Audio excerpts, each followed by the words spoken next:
My Datura Experience, a trip report by The Alchemist, posted to the DMT Nexus 20th of March, 2019. Before I delve into this experience, I want to say that I'm not condoning Datura use at all. It is a very, very powerful plant, and it has a bad rap, and well earned, because of its physical dangers, reported fatalities, and generally, the young do it to have a cheap and legal way to get high, and these actions bring harsh consequences. This plant requires utmost respect and preparation. I used it a few times in psychoactive doses, and let me tell you, it's not cool, it's not fun, and it is most certainly dangerous. I have microdoses of it with all my entheogens, but I do not know if I'll ever step foot in psychoactive doses ever again. This was what I can remember from my last experience, which lasted at least 16 hours. Remember, I am by no means recommending Datura. The dangerous trip is so real that you actually forget you're tripping. You get fully immersed in the experience, and you have to remind yourself that you ingested a plant and snap out of the lucidity every now and then. The best comparison is when you're in a dream and you don't know that you're dreaming, but when you do, you realise there is no waking up from it. I fasted for 24 hours before my trip. I had 2 trip sitters that took non-psychoactive doses of the Datura to be on my frequency. I meditated deeply all morning, seeking protection for myself and asking to manifest a guardian for my trip sitters. Make a note of this. We smudged the house, and we all proceeded to drink the tea I made. Each sitter had about 10% of the brew, and I drank 80%. Off of my memory, we used 9 flowers, but this was many years ago, and I cannot quite recall it in full detail. As my trip began, I was struck by an intense lethargy. I lay in my bed, stretched a little, and noticed that things were looking a bit distorted, although I didn't think into it too much. I decided to take a walk downstairs. I first went to walk into the lounge room, and where the door frame should have been was a naked, very freakishly thin lady smoking a cigarette with bluish skin. Her waist was approximately 20 centimeters in diameter, and she had a long, straight black hair down to her breasts. Her hair circled her head completely, covering her face. I stood there, looking at her in total awe. When I went to walk into the lounge, her hand holding the cigarette went towards the non-existent doorknob. Her hand then morphed into the doorknob, and she was holding the door shut and wouldn't let me in. She told me I could not pass. I had a conversation with her of sorts, but I don't remember it.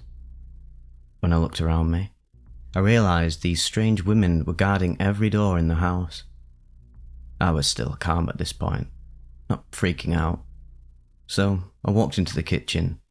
The lady had let me pass. Now, here in the kitchen, I can never forget what I saw.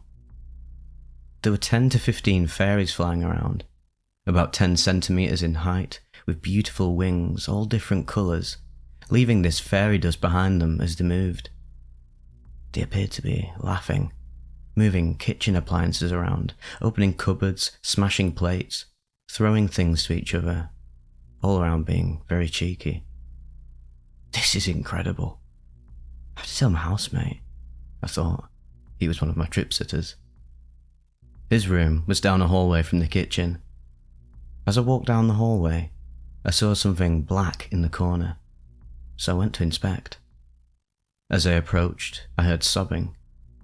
The black thing was actually a hunched over figure. The figure stood up and turned towards me. It was an elf-like creature with green skin, wearing black robes with a black witch's hat. I gathered she was an elven witch. She was in tears and said, "Help me." With my current mentality, I would engage with her, but being young and naive, I freaked out at the time and just ran to my housemate's room. I started shouting and frantically banging on the door, but I realised there was one of the doorframe ladies barring my entrance. I started arguing with her, pleading in a panic, and eventually she let me in. I threw the door open, but my housemate was not there. In his place was a gigantic black figure lumped on his bed. I quickly shut the door in shock. I looked out towards the kitchen, saw the pleading elf and the fairies, and very much freaked out. So, I opened the door once again. The figure stood up on the bed. It was some kind of gigantic hellhound. I shut the door again, looked towards the kitchen, freaked out, opened my housemate's door again. This time, the hound stepped down from the bed, opened its eyes, and they were a piercing blue and misty colour. It growled at me. I then remembered I asked to manifest a guardian to protect my housemate and his girlfriend, my trip sitters, and this thought calmed me down just a little. I decided to run down the hallway through the kitchen, where the lounge room was connected by the dining room, without any doors. When I walked into the lounge room, I was taken by a feeling of calmness. We had 2 single couches and 1 triple couch, all of which had floral designs.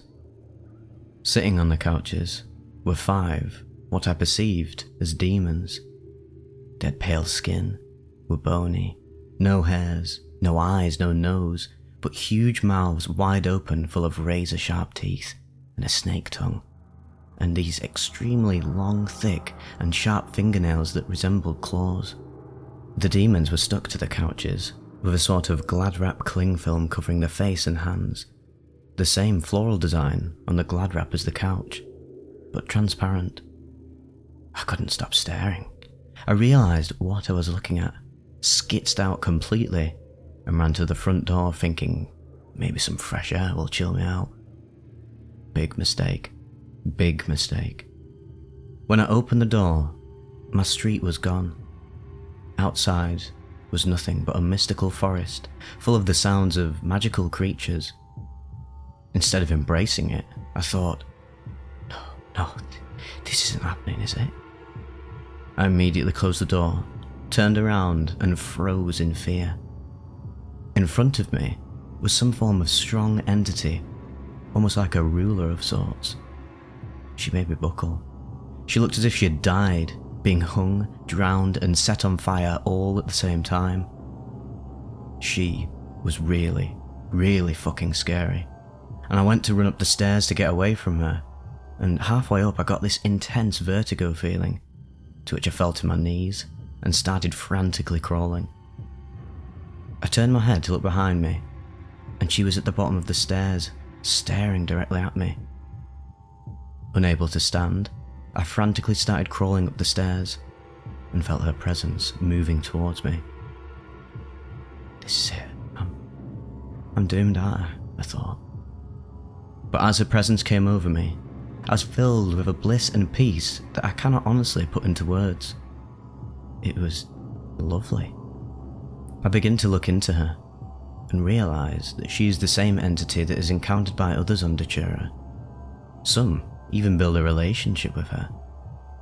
It's speculated that she represents Atropos, the Greek goddess of death, and after all, the tropane alkaloid atropine is named after her. I walked to the top of the stairs and looked in the big mirror we had.